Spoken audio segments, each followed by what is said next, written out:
igitondo cyiza kuri wahisemo gukurikira gahunda zitandukanye za Isango Star TV yaguteguriye kuri uyu munsi. Ndizera ko aho uherereye hose ukomeje kugubwa neza kandi wakomeje no kunyurwa na gahunda zacu, yaba ari ikiganiro cyatwanjirije biravugwa ndetse n'imiziki itandukanye yagiye inyuranamo kugira ngo igitondo cyawe kirusheho kumererwa neza ubikesha Isango Star TV. Ndagushimiye kuba tukiri kumwe n'aka kanya ngo uhane ikaze mu kiganiro cyacu The True Service, aho mubimenyere ko ntabandi gihe nyine bari kumwe na mugenzi wanjye Umutesi Fiona. Fiona, bite amakuru y'imisi? Meze neza? Amakuru meze neza cyane, yego ndakomeye, ndashima Imana. Njya mvuga ngo iyo umuntu ageje amagingo cyangwa se muri iki gitondo aramutse ugihumeka umwuka bazima ugomba gushima Imana, nibyo koko. Ariko ahangaha ntago twabura kutahanganisha cyangwa se kutihanganisha aba bagize ibyago bitandukanye ndetse n'aba bafite ubuzima bugenda nabi. Aha ndavuga mu barwayi ariko kuri jyewe meze neza cyane, ndashima Imana kuri aya masaha. Ubwo bimvikane abarwayi abarwariye mu rugo, urwariye mu bitaro, tusabe Nyagasani amworohereze kugira ngo ubuzima bukomeze kugendereye, ajye mu kazi nawe atange serivisi inoze nk'uko ikiganiro cyacu kigaruka. Ego koko ahangaha ntago nabura kudashimira cyane abantu abakunzi b'ikiganiro cyacu, abo tubana umunsi ku wundi, abadukurikirana umunsi ku wundi, bagenda baduha ibitekerezo bitandukanye ndetse cyane cyane ugasanga ni umwe yagiye abura mu kiganiro bakavuga bakagira amatsiko yo kumenya se Eugene ari hehe, se Fie yagiye he, se byagenze gute. Ibi ngibi ntago nabura kutabishimira cyane nk'abakunzi bacu, kandi abashimira cyane ababanye nanjye mu minsi ishize. Bigaragara ko bari update, bigaragara ko ari update ko bagenda bakurikirana umunsi ku munsi. Abara kanyuze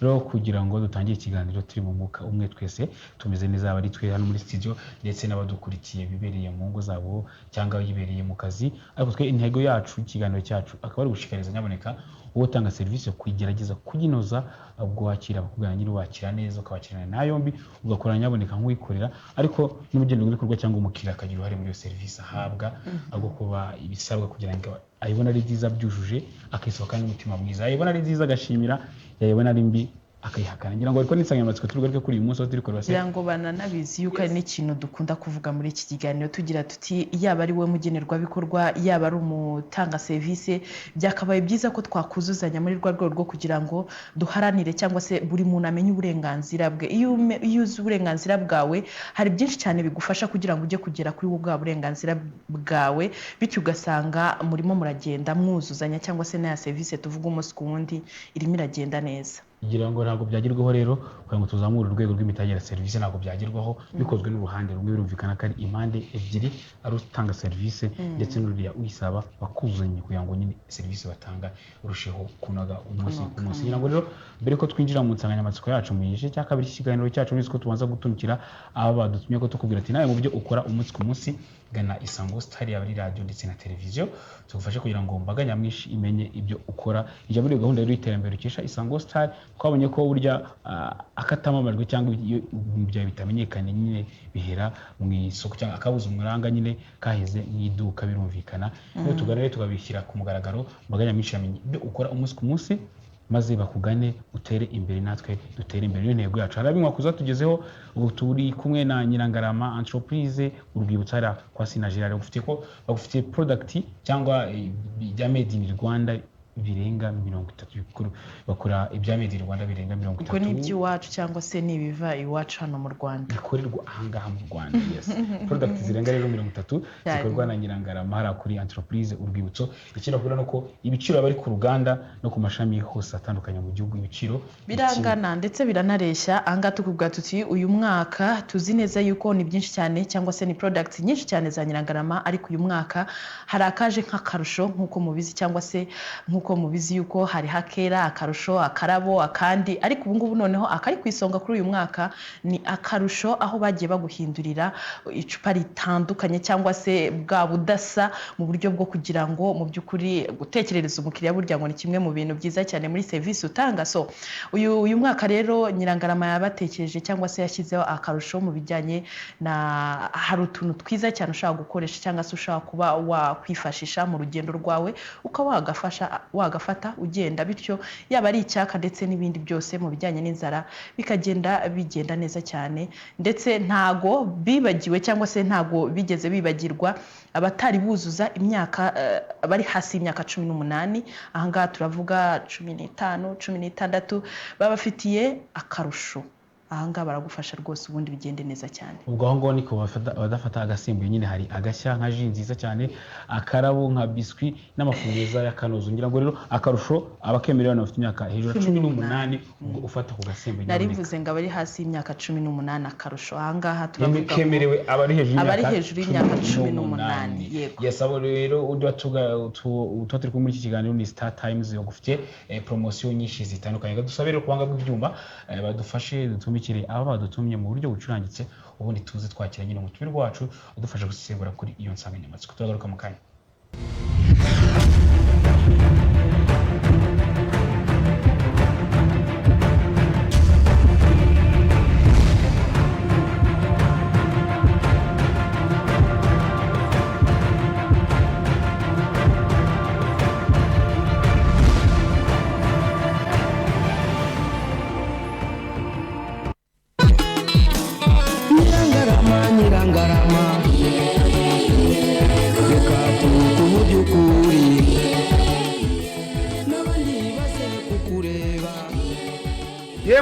yemwe kaba karusho kaba gashya kaba kabanga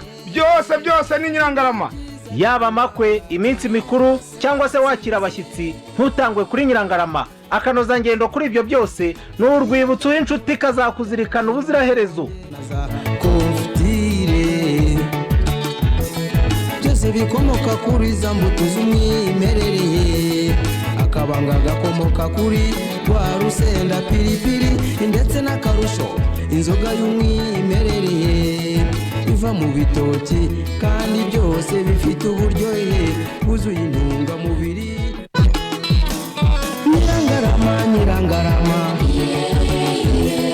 reka tuvuge ukuri n'abandi baze kukureba. Tabagira n'ibyiza bya Star Times.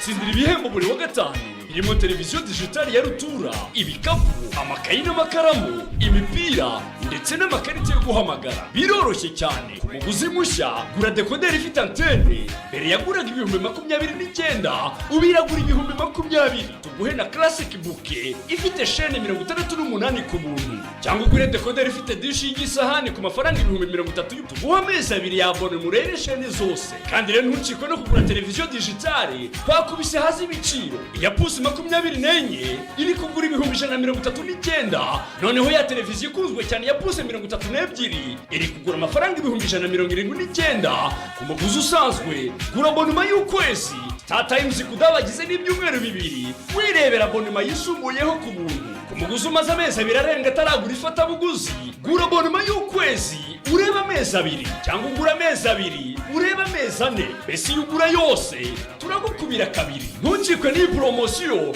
udabagire n'ibyiza bya Star Times. Kuva tariki 9 z'ukwezi kwa 11 2019 kugeza 31 z'ukwezi kwa mbere 2020. Abatsinze bazajya batangazwa buri wa gatanu kuri televiziyo BTN isaa 1:30 kugeza isaa 2 z'ijoro.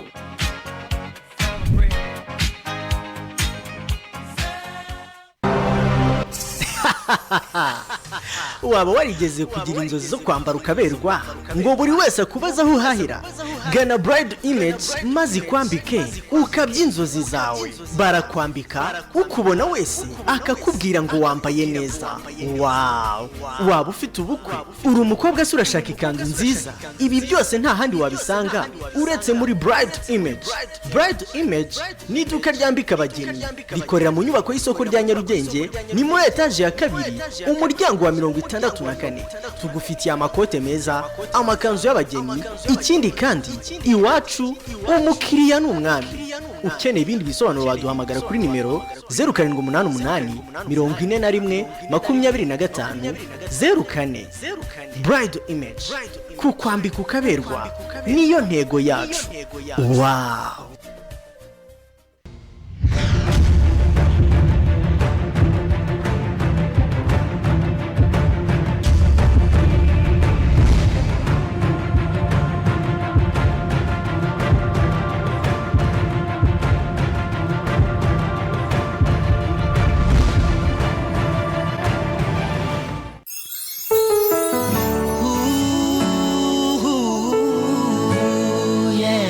It sounds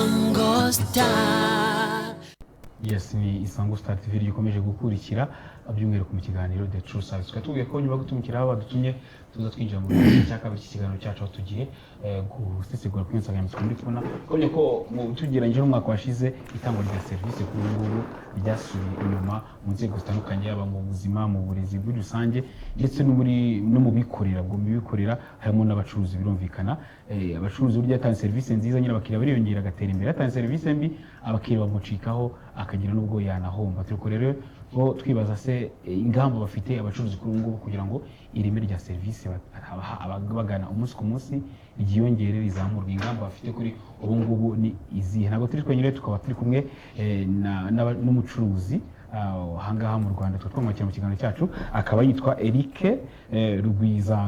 Rugwizangoga Eric akaba ari umuyobozi mukuru wa Well International kugira ngo ibyo mukora namwe ni ubucuruzi ariko bijyanye n'umutekano kugira ngo udufashe gusengura umuntu udukurikiye ubucuruzi bijyanye n'umutekano ni serivisi mutanga ni igihe kugira ngo udukurikiye yumve ubucuruzi bwari ashaka kuba atamenyereye ko nabwo ari ubucuruzi. Murakoze cyane kunyakira ku Isango TV n'umwanya mwiza urakoze Fiona urakoze na Orge kunyakira nk'uko yavuze nitwa Eric Rugwizangoga nkaba umuyobozi wa company yitwa Well International Limited. Well International ni company ubundi yatangiye kuva muri 2009 no kuvuga ko twujuje imyaka 10 10 ruzuye hanyuma service dutanga ni ibintu byerekeye na system de sécurité cyangwa security system. Security system ni nk'ibikoresho byifashishwa mu gucunga umutekano. Hanyuma ibyo bikoresho tukanatanga n'amahugurwa atandukanye yaba ari kubikoresha mu buryo butandukanye no kugira ngo abantu babimenye. Ibyo bikoresho rero muri make abantu kenshi agiye bumva iyo uvuze ngo ibikoresho bikora system de sécurité cyangwa bifashisha gucunga umutekano hari igihe abantu bahita burya bumva kamera gusa akenshi ariko ntabwo ari kamera gusa tugira nk'icyitwa CCTV kamera nyine nk'uko abantu babizi. Ibintu bicunga umutekano harimo icyo bita X-ray machine baggage scanner nikira mu n'abacishamo imizigo biriya turabicuruza ibyo bintu mvuga ariko tugakora na installation yabyo. Tugiye dukora ibicuruza ariko tukagira na installation yabyo ko dufite abatekinisiye babikora. Tukagira n'ibindi bintu bita fire alarm system. Fire alarm system ni mubona byo kugira ngo igihe inkongi y'umuriro ije hagiye ikintu bita smoke detectors cyangwa akantu gakura nk'umwotsi kagatanga ikimenyetso cyangwa signal ku mapaneli n'ibindi. Tukajyana kiriya kintu bita walk through metal detector tukagira ni karabira bisaka bita hand herte tukagira search mirror tugakora ama barriere tukagira icyo bita access control. Access control nayo ni imwe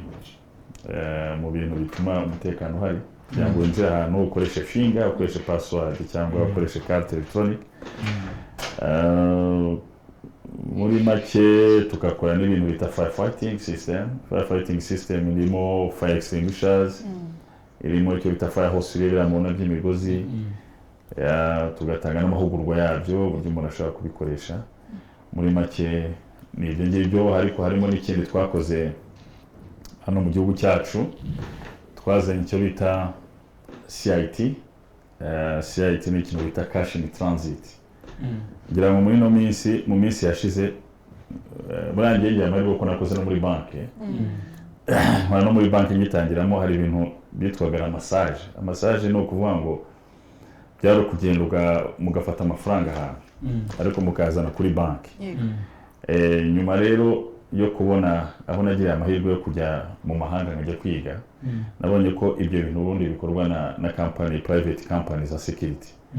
Mbere twarabikoraga bigasaba ko duherekezwa na police kandi banki nayo igakora ama expense yuko igomba kugira logistique y'abashoferi benshi amamodoka menshi. Ubwo rero na security hagije oui byasabye ko rero duproposa icyo gihe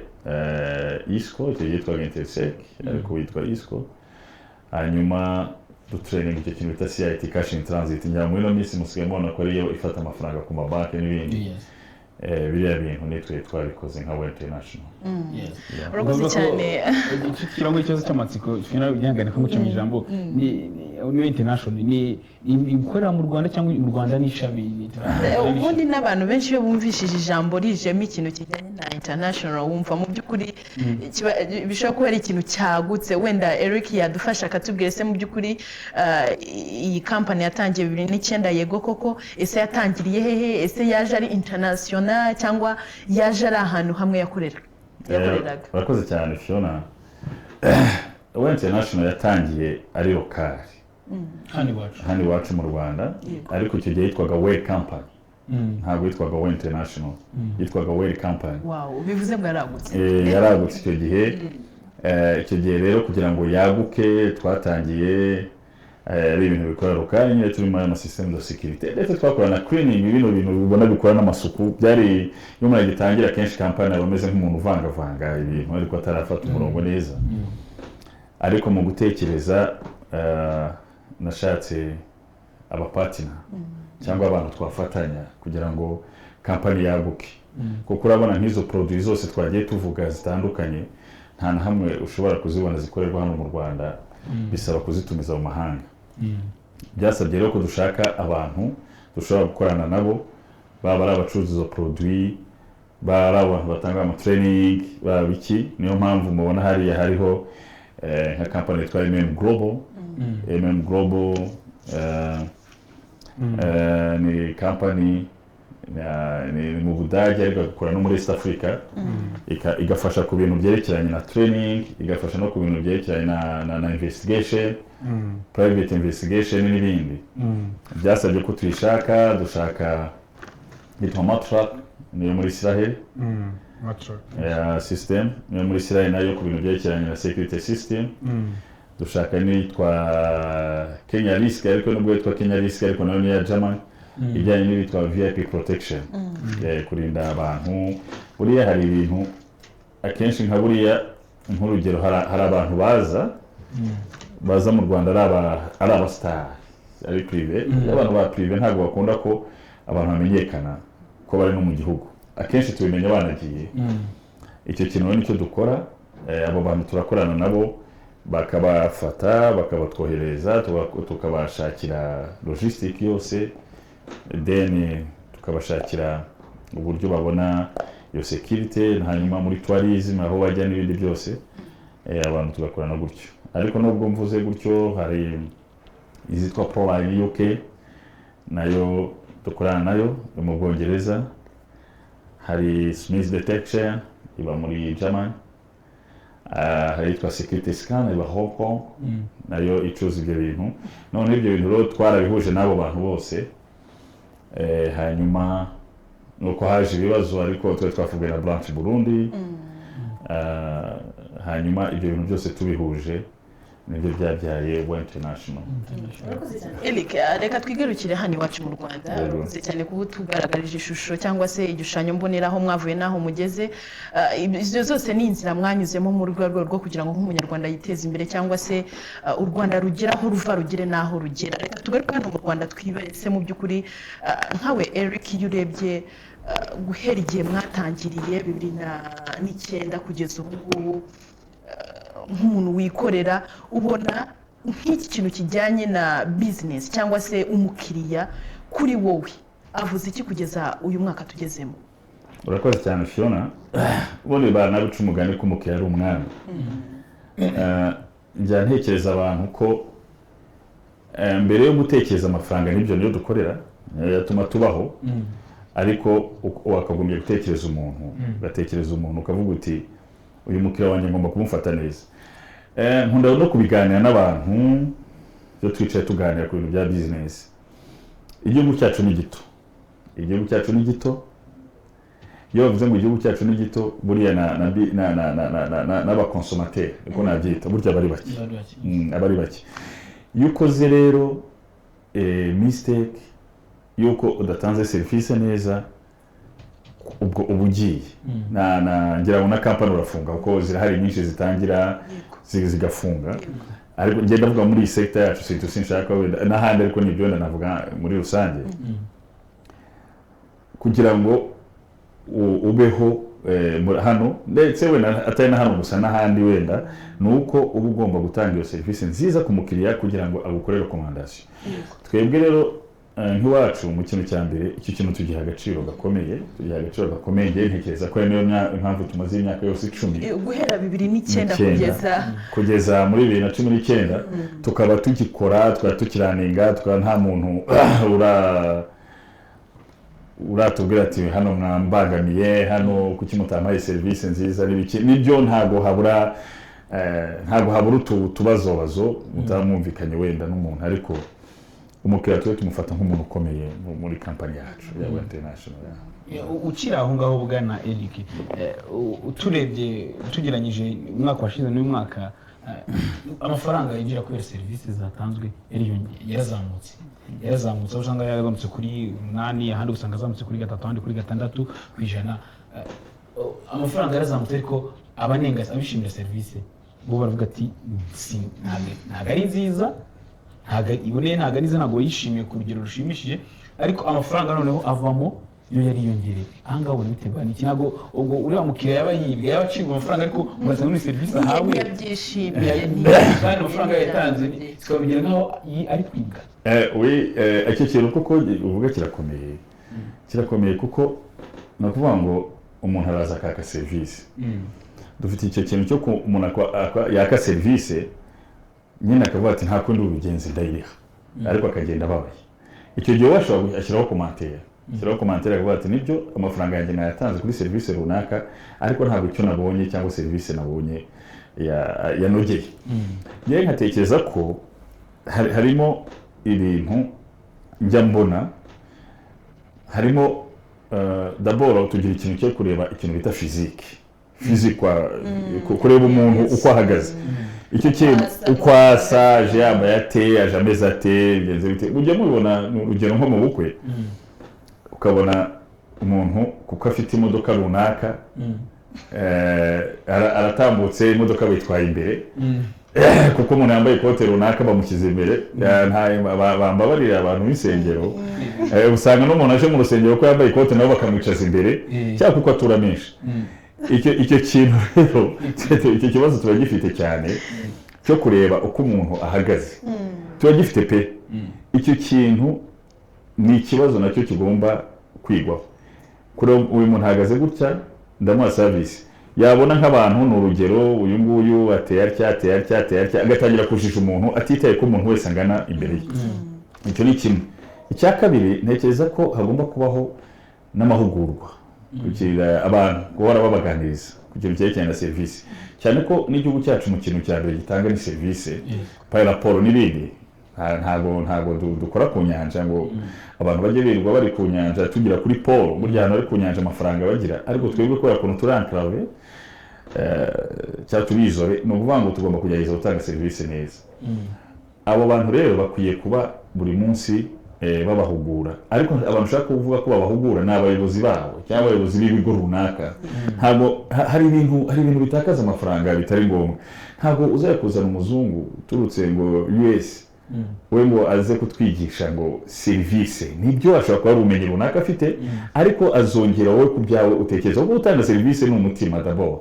ibindi bikaza kubwira ngo serivisi none igenda gutya umukiriya yaje ubigenza gutya wenda ukora vuba uprintinga vuba impapuro akeneye uramukurikirana ibyo ni ibintu ushaka kwiga ariko biramze gutuka muri wowe.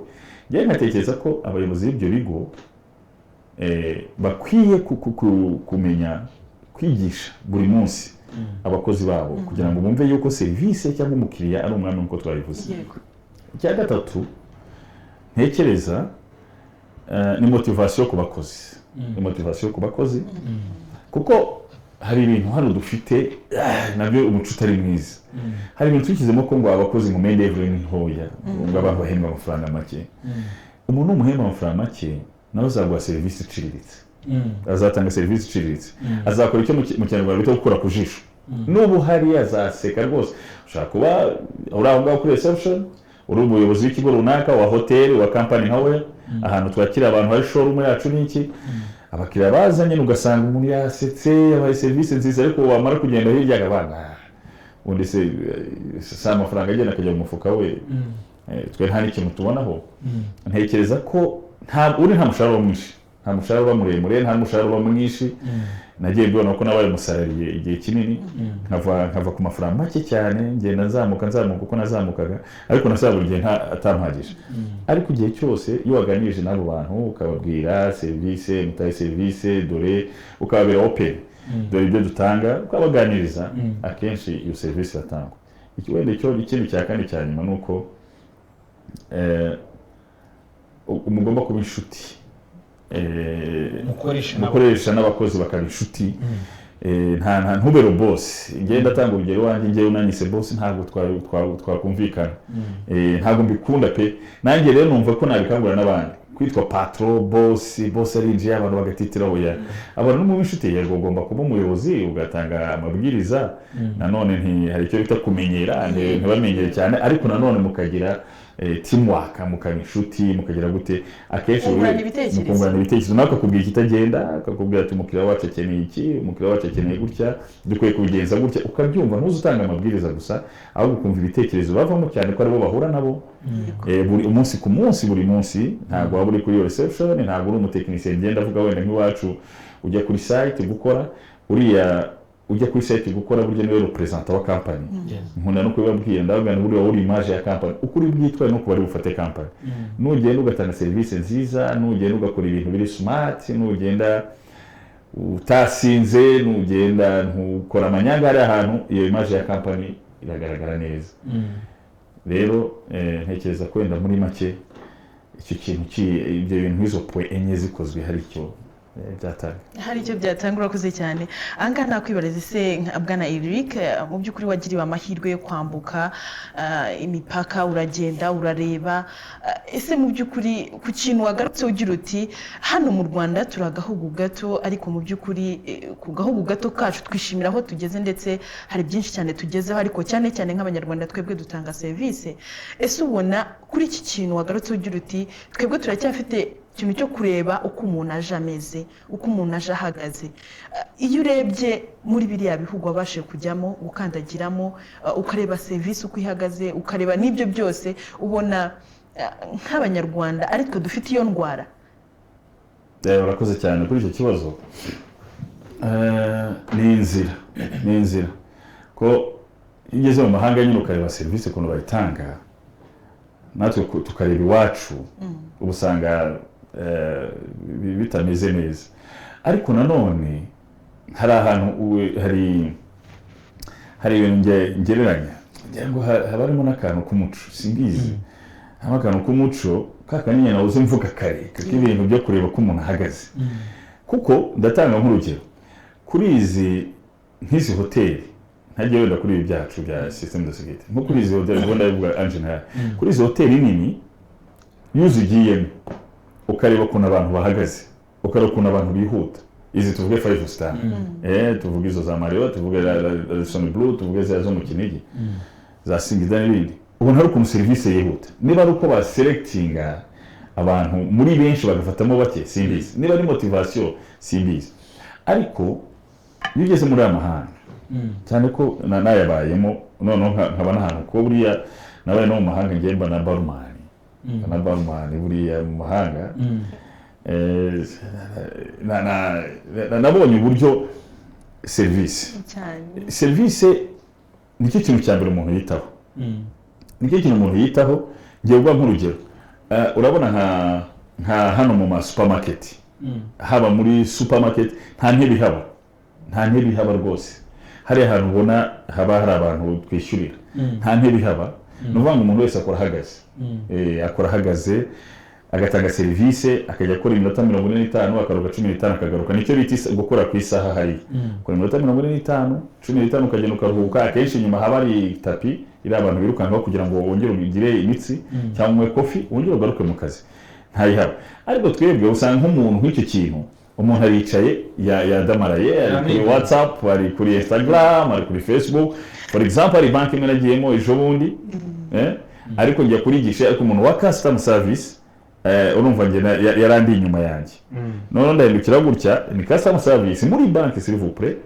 ngiye ko mbona kuri Instagram yasetse cyane, arimo yohereza ibintu. Kandi imbere hari abantu nk'abane ariko urumva njye ntabwo yambonaga ko nari muteye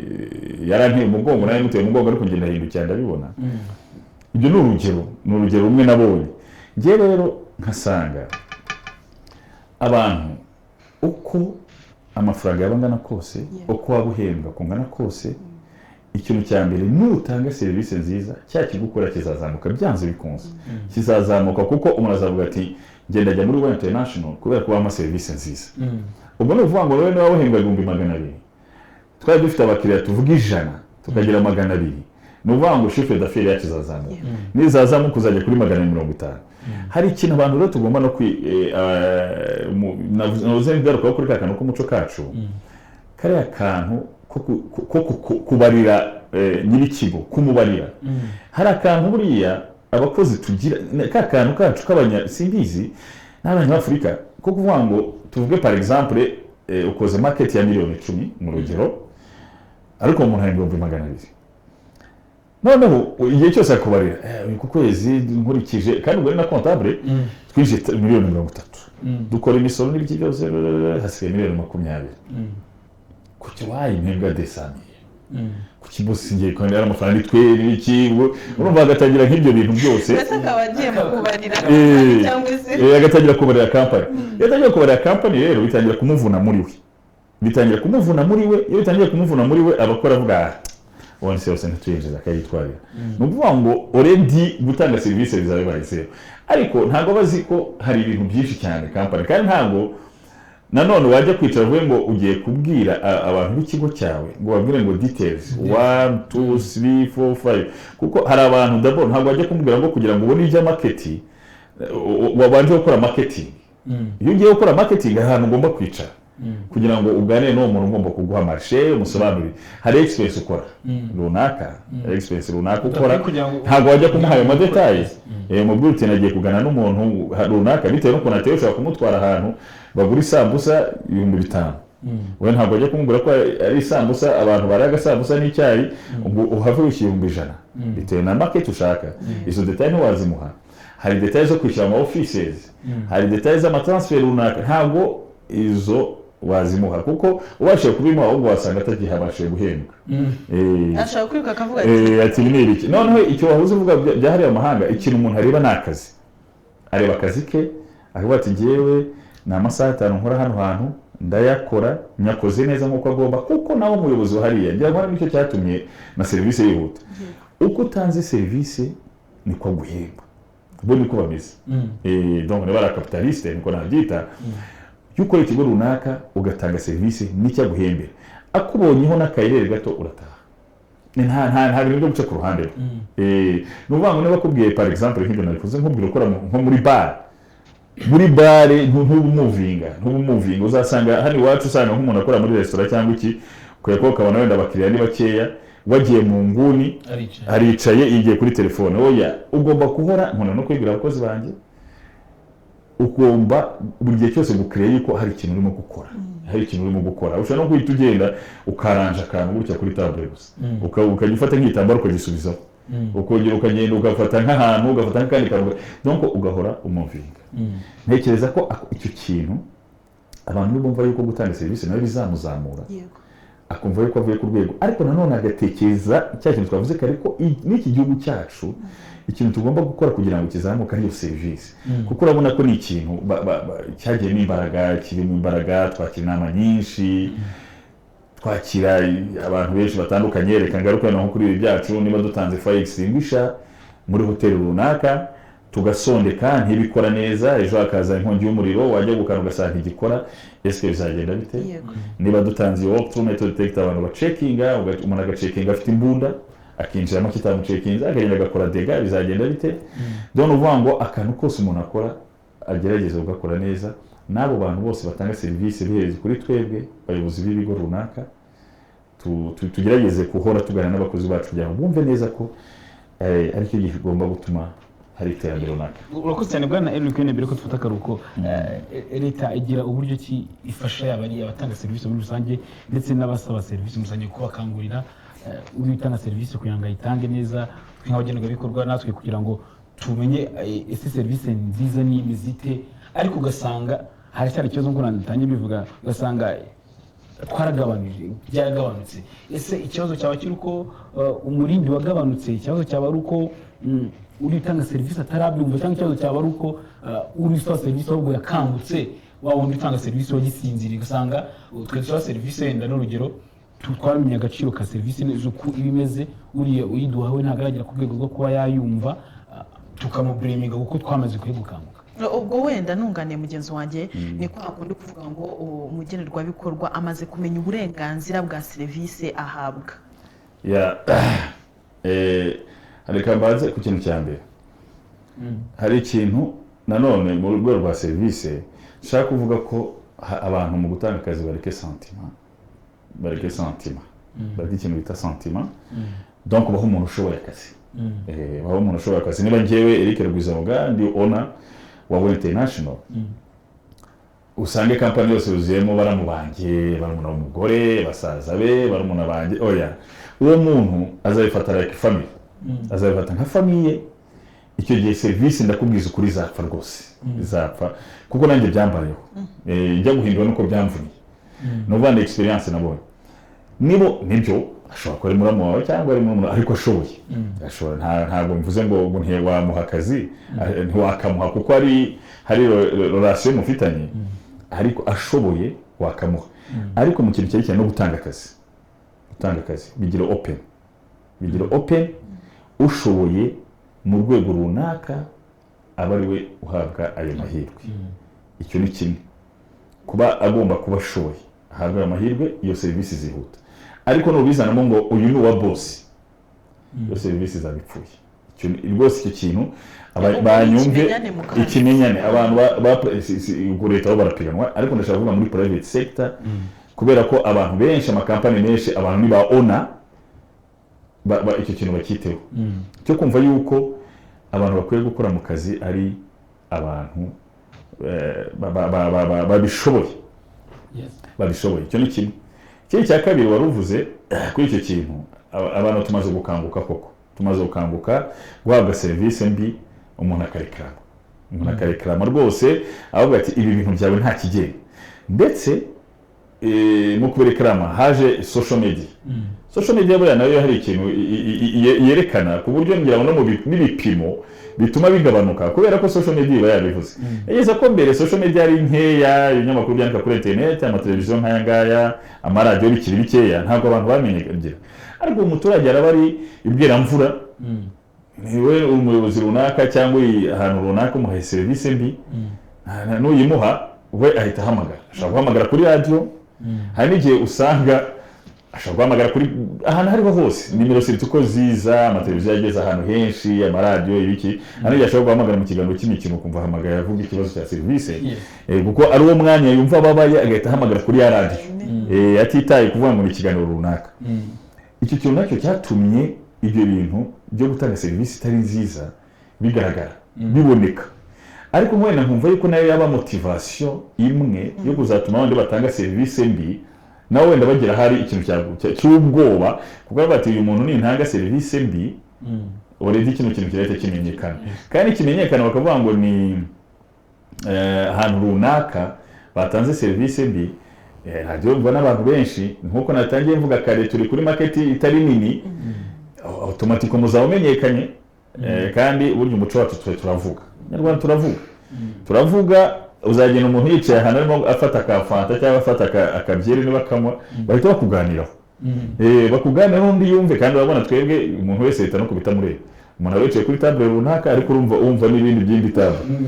ni umuco wacu nta kuri twabigenza ngira mu mahanga byarangoye kuko nta muntu ureba undi mu maso noneho umuco nyine warangoye cyane nkagenda ndeba gutya nabona inkumi nziza nabona umuntu gutya ufite amatetwaje umuntu wapfumuye amatwi yose w'umugabo nkareba urumva aho polisi mfungiye nka kabiri nahise mbicika kuko iyo murebye bahita arahamagara polisi ikagufunga twebwe n'umuco wacu tuwe turumva ubwo rero nutanga serivisi mbi abantu bagahamagara kuri radiyo cyangwa umuntu akaba arimo aganira n'undi muntu muri resitora urabona ko mu resitora yacu ari nka sare nayo amatwi yacu tubangura n'ibita tureba dufata ubwo uragiye ntekereza ko kimwe ari icyo ni ugutanga ku muntu ushoboye akazi ikindi cya kabiri ni nk'icyo mwari muvuze abantu barakangutse kutemera serivisi mbi kutemera serivisi mbi bagahita barekerama rwose. urakoze neza ngo twasaba akaruhuko gatoya cyane, hari video twateguriye ukeneye ko washinga business cyangwa watangiza kwikorera, ubwo ni video twise ngo ni 5 small business idea in Rwanda muri 2019. business nyo wa clear eshanu zoroheje watangiza ahangaha mu Rwanda, ukaba waraninga muri mwaka 2019 kugeza no mu 2020. Dusebe kirimo iyo video ubundi tuvuke n'umutungo wacu dusoza ku nsanganyamatsiko y'uyu munsi. 5 smart business ideas and opportunities in Rwanda in 2019. Let's ride. Hello viewers, thanks for watching. Rwanda is rising high towards its 2020 vision to become the Singapore of Africa. What you invest in now will make returns more than 10 times in just a few years to come. Recent World Bank Group's annual report on the ease of doing business ranks Rwanda the easiest place to do business in East and Central Africa, the second in Africa and the 56th globally. Rwanda has the fewest procedures and fastest processes to register and start a business. It takes only 6 hours to have your company registered in Rwanda. Rwanda is fast developing economically, technologically, and mentally, and there is a huge need for innovative products. New companies are investing in different sectors due to her potential, and the country is full of opportunities for both local and foreigners. Are you interested in starting a business in Rwanda? If yes, in this video, I'll share with you 5 smart business ideas and opportunities that will make you a millionaire in Rwanda in 2019. Number 1, food processing. More than 50% of imported goods are food products. Rwanda imports rice, sugar, dairy products, juice and jam, wheat flour, etc. Due to the increased number of population, especially in urban areas, the demand in food product is steadily increasing. This increased demand presents many opportunities in the area of food production and processing. Business opportunities are in the area of product making, dairy processing, fruits processing, maize and sorghum milling, and cassava processing. Number 2, construction and real estate. Rwanda is currently growing its potential for real estate investments and is attracting international estate developers. Statistics from the National Bank of Rwanda show that an estimated 25,000 new houses have to be built annually for the country to meet the demand for urban housing. The city of Kigali is promoting the construction of housing projects to address the backlog as well as expand the city. Real estate investors have the opportunity to acquire expropriated land and develop residential housing for low to middle income earners. Number 3, small-scale manufacturing industry. Rwanda's manufacturing sector has a ready domestic and regional market as demand for products continues to increase rapidly. Investment opportunities include production of plastic bottles, paper mill and printing, general paper packaging, manufacture of wood and metal, and the establishment of a pharmaceutical plant. Number 4, tourism and hospitality. Rwanda's tourism is experiencing a boom because of the government's deliberate policy to develop the sector. Tourism is currently amongst the top foreign exchange earners, bringing in at least $42.3 million annually. Its hotels have a capacity of 1,153 rooms, with 3/4 of them located in the capital, Kigali. The current capacity in hotels and accommodation could be increased to host various categories of tourists, including high-end business travelers and eco-tourists. Business opportunities are in hotels, restaurants, tourist attractions, and cultural events. Number 5, internet and computer services. The country is moving from agricultural subsistence towards using ICT to build a knowledge-based economy. The government is providing high-speed broadband internet connectivity carried by fiber optic cables in all schools in the next 2 years. Rwanda, which has 2 fiber optic rings around Kigali and a cable being laid across the country, envisions being the information technology hub for the resource-rich nations of East and Central Africa. Business opportunities are in internet and computer services, especially in internet cafes, call centers, computer consulting, and hardware reselling. There you go, guys. If you are interested in investing in any of the above mentioned business sectors in Rwanda, then contact us at HR Systems Limited so we can assist you set up your business in Rwanda and get rolling. The HR Systems team of experts are here to take you through from just an idea level right up to a full-blown operating business. We shall help you with feasibility studies, business plan writing, company formation and setup, and also assist you even after your company is up and running in Rwanda.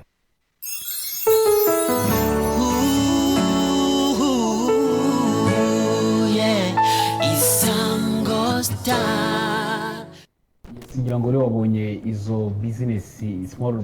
idea business wakora cyangwa watekereza kuba wakora muri mwaka 2019 ndetse no 2020 byagufasha niba uri umujene ngira ngo wajibonamo byinshi bitagufasha bitagusaba no gutangiza amafaranga menshi cyane kuri wowe wifuza iterambere byose nuko wagize igitekerezo cyiza ukabikora ubikunze nta kabuza wakoze ikintu ukunze service nyine ukayinoza nta kabuza watera imbere tukiri ku kiganiro ducu service bwana Eric ubona dukora abikorera bumva cyangwa abacuruzi mu Rwanda no muri rusange muri private sector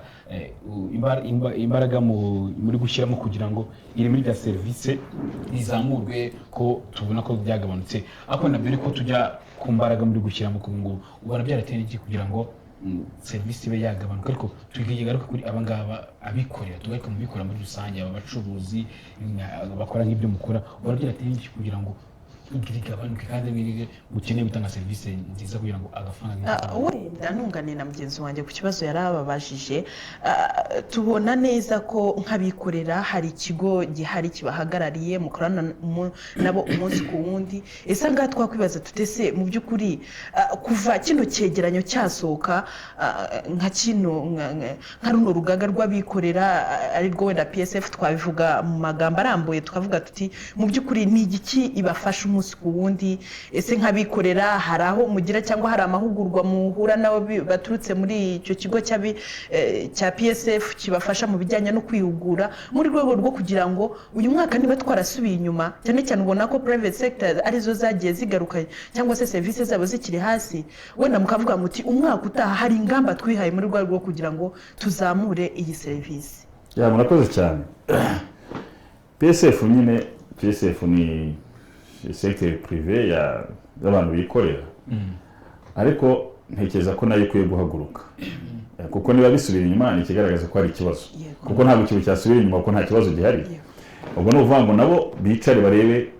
ikibazo gihari gituma iyo service si bituma bikorera kuko buriya service ntabwo ari muri leta muri leta ni pariti itari nini kuko buriya leta iyo byananiranye kwa gitifu w'akagari w'umurenge abahara akamukosora w'umurenge byananirana meya abahara akamukosora ni ibintu by'inzego ziba zubatse ariko buriya ibintu byinshi cyane bitanga ubukungu cyangwa bitanga serivisi ku gihugu cyacu ni secteur privé ngenekereza ko rero nabo bakwiye guhaguruka bakava mu office bakava muri business uvuze secteur privé usanga n'abantu bazibona nabo ari businessman ugasanga nka 80% warema atekereza business ntabwo mbaciriye urubanza ariko nanjye ndimo niba ndi muri secteur privé ndi mfite umwanya runaka muri secteur privé nubwo ntawo mfite ariko ntekereza ko ntago nagenda cyane ngo nibagirwe nanjye byanjye muri secteur privé ko umuntu utorwa ntago ari umuntu batora gutyo wari usanzwe muri service runaka wenda za guverinoma cyangwa runaka rero ikintu ntekereza nibakora ikintu kimeze nko gushyira abantu mu byiciro nkuko babikora ubaye ibyiciro by'amahoteli ibyiciro by'abatanga service ya bar guest house abantu ibyiciro by'abatanga service za système de sécurité nabyo icyo cyiciro kibeho ibyiciro by'abantu batanga service runaka zitandukanye z'abamotari z'abandi n'abandi none ibyo byiciro bibeho none ibyo byiciro nibibaho bagira abantu babishingwa babihagarariye babikurikirana umunsi ku munsi iyo bagize ibyo byiciro babitoramo n'abasa nk'ababishinzwe yari prezari biki byose n'ababishinzwe babikurikirana umunsi ku munsi icyo gihe abo bantu bashobora no kwitoramo abantu bahemba bari professionnel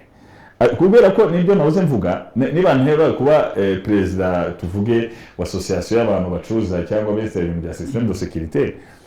nzabanza 50% cyangwa 80% maze ntekereze we international inyinjiriza d'abord ni ukuvuga ngo igisigaye 20% y'inama rimwe na rimwe cyangwa kuvuga kuri telefone cyangwa email ntavuye ahundi cyangwa ngo bimvune. Ariko niba tukoze nk'association ushobora kuba tuti kugira ngo ibintu bigende gutya bashobora gukurikirana umunsi ku munsi bino bintu, reka tugire ikigega cyangwa akantu runaka dutangamo amafaranga. Aya mafaranga ajya ahemba abantu 2 cyangwa 3 badukurikiranira ibi bintu ukuntu bimeze, badukurikiranira iyi kampani yacu iri muri association yacu ko ari umukiriya reklama yatanze serivisi nziza, tuvuge nk'aba inspector ko nabyita inspectors bagende bakore icyo kintu, uwo muntu agaruke atubwira atari ko we international ntabwo yakoze neza ahantu runaka, yatanze serivisi mbi, alors umukiriya runaka no yareklama, ariko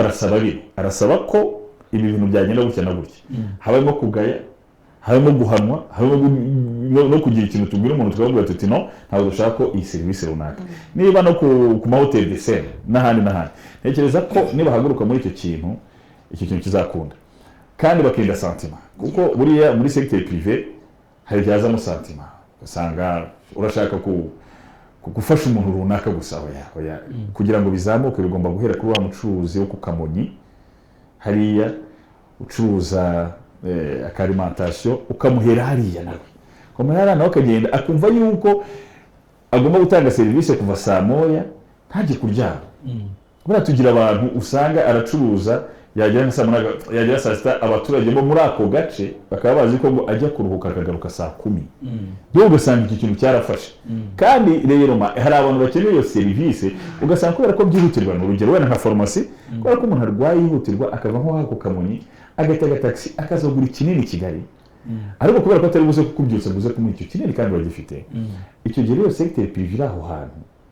ikwiye kwegera abo bantu bahunga ikababwira ikabaganiriza mufite iki kibazo bigenda bite, ni iki secteur privé yabavuganira wenda ku byinzego za leta zabafasha. Bonegeza ko leta nayo nicyo kintu ishaka, nicyo kintu ishaka irajya secteur privé zamuka bahora nabivuga. Ngiye urugero mu minsi yashize abayobozi bari mu mahugurwa ngira mu Musanze na minisitiri w'ubutegetsi bw'igihugu, ngira ngo mu bintu mu myanzuro basohoye ko narayisomye basabye abantu b'inzego z'ibanze gukorana cyane na secteur privé kugira ngo bino bibazo dufite byitwa ubwiherero, byitwa abantu kuba bari ahantu habi baryamana n'amatungo n'ibiki. Noneho ako kanya ngiye nakoze analyse nza gusanga secteur privé yakagombye kuba koko wenda peut-être harimo iyo corchage wenda si hose, ariko ngiye urugero ruto ni ukuvuga ngo ufashe iyo secteur privé ubwanyu mu kicara mu rwego rwa serivisi, kandi nawe ni serivisi. Tukavuga ko mu mudugudu runaka harimo abacuruzi 5, tukavuga ko muri uwo mudugudu harimo abantu badafite ubwiherero mu miryango tuvuge 200, imiryango 30, ubwiherero ntibwarenze 80 bahariya mu cyaro, tukabiteranya bikaba miliyoni 2,400. Utekereza ko buriya nyine izo nzego nk'uko yavuga ngo bakorane, ariko natwe tutisize twagombye gukora icyo kintu. Utekereza ko amafaranga se yabura abo bantu bose baramutse bafite urwo rukundo rwa private sector, kuko iyo private sector usanga ari perezida wa PSF mu karere, ugasanga afite secretary n'abantu 2 muri office. We icyo areba ni iki? Ni ukunya kwitabira inama ku ntara, habaye inama akagenda akifatira agenda fiye bakamuha fiero yo kugenda mu ntara akicara bakavuga ibyo bavuga. Abaje wenda minisitiri w'intuza w'ubucuruzi n'inganda hano akarere kanye mukazamure private sector muzakorera ingiri, bakicara bavuga ngo turashaka kubaka hoteli tuzashyiramo angahe, ubwo ni ibyo imigabane naya, ubwo efeke kabirarangiye akagenda agafata ranchiye akatsa imodoka akagaruka mu karere akikurikirana impuzaye akikurikirana ibintu bye. Ntekereza ko ari icyo kintu private sector ikwiye kuhaguruka ikanaganiza nabo bantu mu turere, atari Kigali gusa, mu turere umuntu uhagarariye private sector mu karere akicaza abahagarariye burya abana private sector ku murenge burya bahari, bikamanuka bikajya nk'uko inzego zubatse bikagera ku kagari, bikamanuka bikagera ku mudugudu, bakajya bicara bose bakavuga bati umucuruzi runaka wacu ko tubona ari mahombo. Hari ibintu nongere ngarukeho nabyo bitari byiza. Usanga umuntu ni umucuruzi acuruje umwaka umwe, acuruje wa kabiri, wa gatatu bamutereje cyamunara kubera ko yacuruje atangira neza, ariko aza gutanga nk'ingwate y'inzu ye kugira ngo azamure ubucuruzi bwe. ako kanya mu myaka nk'itatu barananiranye inzu barayitwaye abivuyemo aragiye ikintu kiba cyabaye ni ikintu ko private sector ntabwo iba yahagurutse ngo yegere abo bacuruzi imwegere imuganize ngo atari ku kintu urimo kuzira bite wowe urimo urafunga saa 8 ukagaruka saa 10 no isikire tuzayikira gute tanga no service bigenze gutya aba bantu urabona niba wari ufite restaurant barimo kwicara ku ntebe ikagwa yagize ukore n'udutebe kuko nukora intebe ikagwa nta muntu uzagaruka kwicara hano hantu donc babaganirize baganire rero kugira ngo dutegereze duse nk'abakoma amashyi tubiganire kuko nahoze mbivuga mu restaurant tuvuga ngo Mbirike ngo mbashobora se nimwamubonaga ari ibintu tujya ibintu byo kuganira ibintu negative gusa icyo nacyo abantu banacyumve muri secteur privé cyangwa abantu bagenzi banjye b'abanyarwanda ibintu byo gukunda kuganira ibintu biri privé na biri negative ore kuganira ibintu biri positive icyo ni ingeso dufite aho abantu bicara buri gihe aho baganira ngo iterambere runaka aho bakaganira umuntu batereje cyane munara umuntu wahombye umuntu wapfuye ngo kubera ngo stroke kubera ibibazo afite ibyo ntago ari cyo twe dukeneye muri societe no kuvuga ngo secteur privé ni bamanuke niregera abo bantu bakavuga ati mutanga service nziza urazamuka urakira uratera imbere igihugu cyacu cyatera imbere bamanuke bave mu office bakore ibyo bintu bwana Eric wende ukira aho ngaho cyo bagarutseho nk'abikorera ifata urugero ubikorera ifata urugero haje nk'umuyobozi wenda muri PSF wenda yaba ari ku murenge ukoriramo atenda aha naho umuturage yakubreminze kuri service iyi bikosora muri uburyo cyangwa yenda nta bwiherero buhari cyangwa ibibongamira barano guha service akikubwira muri wowe wabyakira ute unagiranye n'abandi wenda ba businessman muri rusange uko ese cya gitekerezo amahuriro watanze wo ku murenge gwa service mbi ukabwira meya nayo guhamagara executive ati ahangaha byakoze gutya ni nk'umwarimu uri kubwira umunyeshuri cyangwa umuyobozi nyubwira wayo wenyine ahita byumva icyo gihe urabona ko PSF naza akabwira boss runaka azabyumva kubera urugero ahangaha wenda twanakongeraho tunasoza dore ko n'iminota yacu irimo kugenda yihuta kino kintu cyo kunengwa nk'abanyarwanda ese Eric ubona mu by'ukuri tucyakira gute mu bijyanye n'izi service dutanga ese uyu muco wo kunengwa turawumva tukamenya nuko twabyitwaramo muri rwego rwo kugira ngo mu by'ukuri twumve cyangwa se dutekereze impamvu tunenzwe iki ni ikibazo cyiza cyane pe turamutse no mu buzima busanzwe twemeye kunengwa nta kibazo na kimwe kitashoboka tukabyemera tukabyakira kuko ati ndanenzwe ntabwo none ugashaka umuti naho twebwe tubishaka n'izindi mpamvu umuntu arazavuga ati Eric wowe hano hantu mukorera ntabwo ari byo harasa nabi hano hantu ugomba gukora bino bintu hano hantu abantu bagomba kuba ari smart muri urwego ibyo ngibyo cyangwa se dore watanze service runaka itari nziza kuri ahantu mu kigo runaka dore ubihindure gutya njyewe ntabwo mpita mbibona ko ari umuntu waje kumbwira kugira ngo noze service ariko ndavuga muri rusange mpita numva yuko hari ikindi kibazo ngifite aba bantu bashaka kundwanya abantu bashaka kunyicira business abo si ibintu bya parapara nibya noze mugaruka kare nyine kubera ko twamenye ko ibintu byose biba biri negatifu utajya wumva yuko ari umuntu ushaka kugira ibintu ushaka gufasha cyangwa ushaka kuguha inzira nziza ituma ugera ku iterambere ariko biramutse bibaye nkuko nabivuze kare akaba icyo kintu kimeze nkaho ari umurongo ari iyo twa association navuze ari umurongo PSF yahagurutse koko ukasanga n'ubundi hariho no kugushima niba wanayitanze harimo no kugushima uyu munsi niba gushima bavuga ati wayitanze bagashima cyangwa runaka bagashima undi runaka batanze service nziza dore mu tugere gutya nagaruka kongera kubwira ati girageze noneho unoze na kino uzabyumva mu buryo bworoshye ariko umuntu hashize imyaka 2 cyangwa 3 ikimuzanye deku ese ubona ngo ahantu runaka utatanga service nziza zavuze se ko ntakubonye imbere unyere ku murongo umfasha kuzamuka unana umpa motivation ngo uti urimo uragerageza komeza wicike intege komeza ukemure tuno ariko akazaza kubwira ikintu kiri negative bien abantu bazabyakira mu buryo butandukanye ariko abenshi bazabyakira mu buryo butari bwiza kubera ko ntiyamubonye na mbere yuko icyo kibazo kiba ikindi nanone muri rwego rwa service dukwiye kumenya uburyo twegera umuntu igihe tugiye kumubwira ngo kora service neza niyo vuba kuza usa nkaho ushyira n'ibintu by'ibibaraga nkaho ari intambara polisi ije gutya memo hari n'abantu bajya kureba haba harimo na polisi n'umujyi wa Kigali cyangwa no mu ntara n'ahandi bajya kureba nk'isuku n'uburyo batanga serivisi mu mahoteli runaka par exemple wenda bariho tuvuga cyane ariko ugasanga hajemo ikintu kimeze nk'ibintu by'imbaraga nyinshi ifo ko ugenda umugani yanduse sinzi ko nk'uwigisha gahoro dore nk'aha ngaha urareba nk'iki imeza ufite hano kuri reception ukuntu ingana reba ukuntu imeze reba ukuntu abakozi bawe bambaye ntabwo ari smart reba igikoni cyawe reba imyenda ushyira ahantu abantu barira reba uburiri bwawe toilette zarashize turabizi ko amafaranga ntabwo wahita uyabona ako kanya ariko ugenda ubikora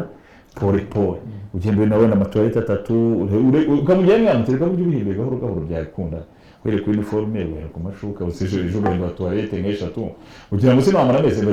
y'ubimubwiye gutyo ahita yumva ko umukunze kandi umugiriye inama ariko uvuga ngo ndakubwira ngo mu kwezi kumwe ubuhinduye kimwe cyangwa tugufungiye arabihindura nyine kuko nta yindi choice ariko arashaka kubaho ariko azabihindura yatse credit wenda peut-être ntiyari afite amafaranga yatse ideni iryo deni ntabwo yaritekereje n'ahantu amafaranga azaturuka ikintu azakora azajya muri abakozi niba afite abakozi 50 bya deni itangira kumugora ahita asigana 20 serivisi utangiye kugenda serivisi ako kanya automatically ihitimanuka igenda bakira natwe tuzigenda namwe abakiriya mugende ibintu byose kandi byahereye ku muntu waje kumubwira mu ntangiriro ni byiza rero ko sete privé ngo twayivuze itangire yegera abantu donc pole begere baganirize bashake nabo bayishake bayibonemo bagira urubuga bahuriramo ntiyo yaba ari website wenda zirahari simbizi ariko wenda zitanakoreshwa cyangwa abantu batanamenya abantu bakore hari ibitabo minisiteri y'ubucuruzi yajya ikora kera hari ibintu by'ibitabo byabaga birimo abantu na serivisi bitewe n'ahantu niba ari ibintu bya système de sécurité bikagira pati yabyo système de sécurité bazikora abakora amahoteli 5 star bameze gutya butubari mu ntara mu biki ku buryo usanga igitabo kingana gutya wenda bakakigurisha amafaranga runaka ariko ku buryo wakigura ugasangamo abo bantu nanone na secteur privé igahugura abo bantu bitewe n'ibyiciro urakoze cyane bwana Eric kugira ngo umwanya watubanye mutoya cyane twasoza tugushimira ko witabiriye kino kiganiro no gutaha buzini gahunda za Isango Star tuzabakenera ya murakoze cyane Isango Star muri rusange Fiona na Orgene murakoze cyane tuzagerageza tanga serivisi nziza ariko nahamwe twicaye tugerageza kuganira ku buryo serivisi igenda neza ari twe bikatugeraho ari imiryango yacu ndetse n'igihugu muri rusange urakoze cyane tumushimire Fiona urakoze cyane tumushimire twatangiye kuva isaa 3 kugeza amaginganga cya kiganiro The True Service ngiye na Orgene na mugenzi wanjye umutesi Fiona twatiri kumwe na Eric Rubwiza ngo akaba ari umuyobozi wawe international akaba batanga serivisi zijyanye n'ubwikana n'ubucuruzi twanarebagaho buri kinyi abacuruzi bazamura urwego rw'ibyo bakora ndetse n'imitangire yabo ya serivisi kagushimire ifuriza komeza gukurikira gahunda za Isango Star TV.